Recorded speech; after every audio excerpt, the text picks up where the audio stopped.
Hello વિદ્યાર્થી મિત્રો, એજ્યુકટેકનો ચેનલમાં આપનું સ્વાગત છે। આજે આપણે શીખીશું ધોરણ 7 વિષય વિજ્ઞાનની પ્રથમ ત્રિમાસિક કસોટીના મોડલ પ્રશ્નપત્રનું સોલ્યુશન। વિદ્યાર્થી મિત્રો, અહીં આપેલું પેપર માત્ર નમૂનારૂપ છે, તેના આધારે તમે પરીક્ષાની તૈયારી કરી શકો છો। પરીક્ષાની અંદર આ પેપર પૂછાશે નહીં। તારીખ 21/8/2026ના રોજ લેવાનારી ત્રિમાસિક કસોટી માટે ઉપયોગી બનશે, જે 40 ગુણનું છે। પ્રશ્ન નંબર 1 છે, નીચેના દરેક પ્રશ્નના ઉત્તર માટે આપેલા વિકલ્પોમાંથી સાચો વિકલ્પ પસંદ કરો। સવાલ નંબર 1, અમરવેલ એક ખાલી જગ્યાનું ઉદાહરણ છે। 4 ઓપ્શન આપેલા છે। સાચો જવાબ થશે બી, પરપોષી સજીવ છે। સવાલ નંબર 2, વનસ્પતિને તેની પ્રકાશ સંશ્લેષણની પ્રક્રિયામાં કયા ઘટકની જરૂર નથી? 4 ઓપ્શન આપેલા છે। સાચો જવાબ થશે ડી, ઓક્સિજનની જરૂર નથી। 3, પર્ણમાં રહેલા લીલા રંજક દ્રવ્યને ખાલી જગ્યા કહે છે। 4 ઓપ્શન આપેલા છે। જવાબ થશે ડી, હરિત દ્રવ્ય કહે છે। 4, અપાચિત ખોરાકમાંથી પાણીનું શોષણ મુખ્યત્વે ખાલી જગ્યામાં થાય છે। 4 ઓપ્શન છે। સાચો જવાબ થશે ડી, મોટા આંતરડામાં થાય છે। 5, કયા અવયવમાં કાર્બોદિત ચરબી અને પ્રોટીનનું પાચન થઈ સરળ પદાર્થોમાં રૂપાંતર થાય છે? જવાબ થશે ડી, નાનું આંતરડામાં થાય છે। 6, કયા પ્રકારના દાંત શેરડી છોલવા માટે વપરાય છે? જવાબ થશે બી, રાક્ષી દાંત વપરાય છે। 7, અમીબા ખોરાક પકડવા માટે શાનો ઉપયોગ કરે છે?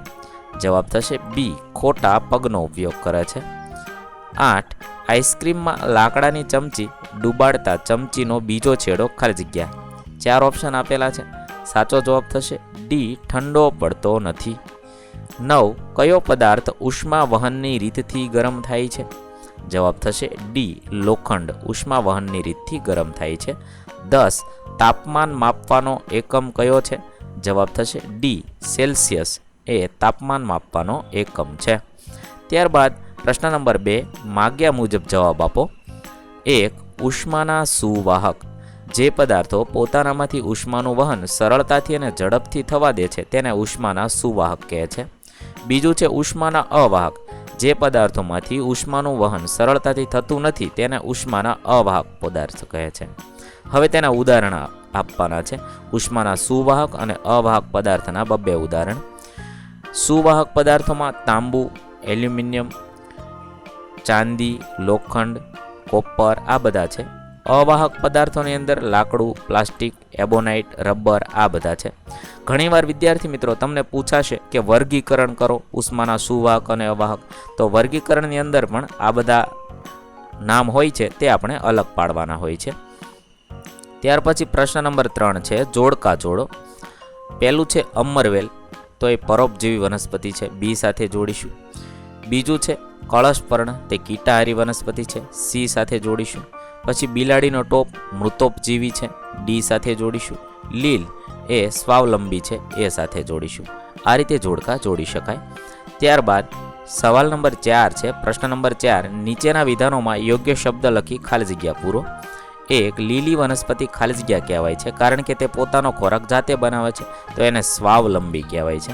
2, ખાલી જગ્યા માનવ શરીરની સૌથી મોટી ગ્રંથિ છે, તો યકૃત। 3, ખોરાકને શરીરની અંદર લેવાની પ્રક્રિયાને ખાલી જગ્યા કહેવાય છે, તેને અંતઃગ્રહણ કહેવાય છે। 4, ખાલી જગ્યા રંગના કપડાં હળવા રંગના કપડાં કરતાં ઉષ્માનું શોષણ વધુ કરે છે, ઘેરા રંગના કપડાં। ત્યારબાદ પ્રશ્ન નંબર 5 છે, નીચેના પ્રશ્નોના ટૂંકમાં ઉત્તર લખો। 1, સ્વાવલંબી સજીવો અને પરાવલંબી સજીવોનો તફાવત છે, તો સ્વાવલંબી સજીવોમાં હરિત દ્રવ્ય નામનું રંજક દ્રવ્ય હોય છે, તેઓ પોતાનો ખોરાક જાતે બનાવે છે। પરાવલંબીમાં હરિત દ્રવ્ય હોતું નથી, પોતાનો ખોરાક જાતે બનાવી શકતા નથી, ખોરાક માટે બીજા ઉપર આધાર રાખવો પડે છે। બીજું છે સહજીવન એટલે શું? એક ઉદાહરણ આપી સમજાવો। જવાબમાં લખીશું, 2 સજીવો એક સાથે રહે છે અને પોષક તત્વો અને વસવાટ એમ બંને માટે સહભાગી બને ને તેને સહજીવન કહે છે। સહજીવન જીવતા 2 સજીવો એકબીજાને લાભકારક હોય છે। લાઇકેનમાં લીલ અને ફૂગ સહજીવન ગુજારે છે। ત્યારબાદ ત્રીજું છે નાનું આંતરડું અને મોટું આંતરડું તફાવત આપવાનો છે। નાના આંતરડામાં લખી શકાય, તેમાં ખોરાકનું પાચન અને શોષણ થાય છે, તેમાં પાચક રસ ઉત્પન્ન થાય છે, મોટા આંતરડા કરતાં વધારે લાંબુ હોય છે।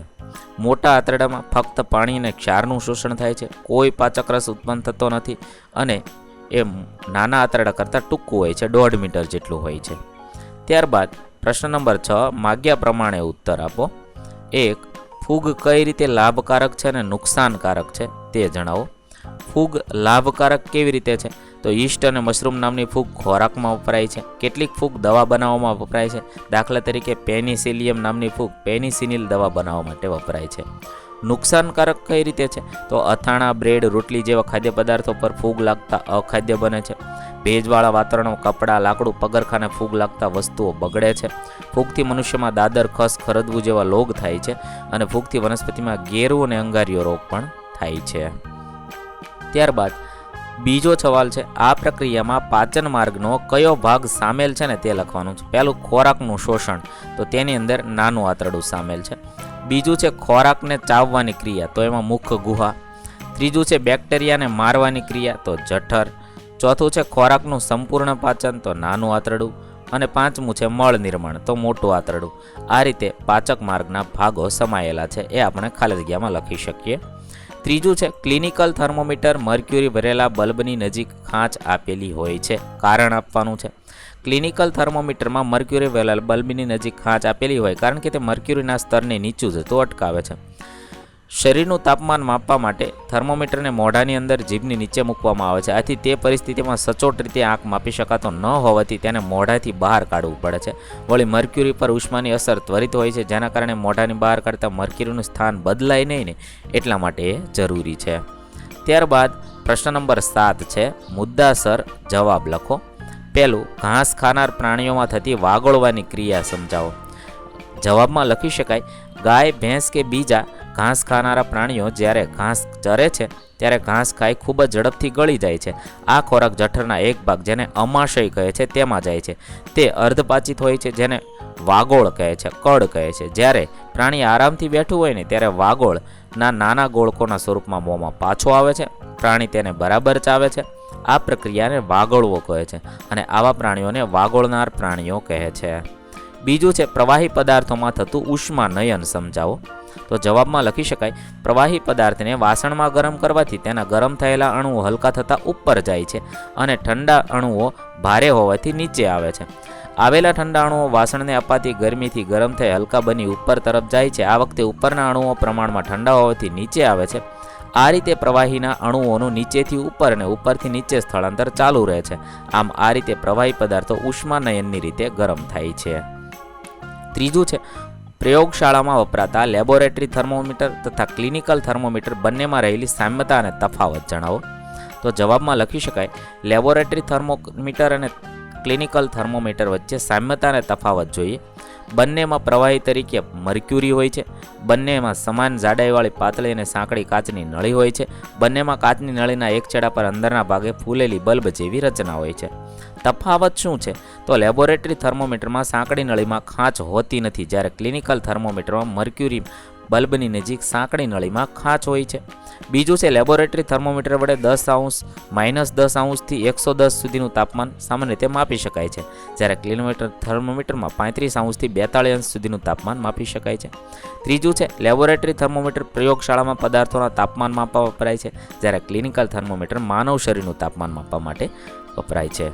અહીંયા આપણું મોડેલ પ્રશ્નપત્ર પૂર્ણ કરીએ છીએ. વિદ્યાર્થી મિત્રો, સૌને પરીક્ષા માટે બેસ્ટ ઓફ લક. નવા વિડીયો સાથે ફરીથી મળીશું. ત્યાં સુધી અલવિદા.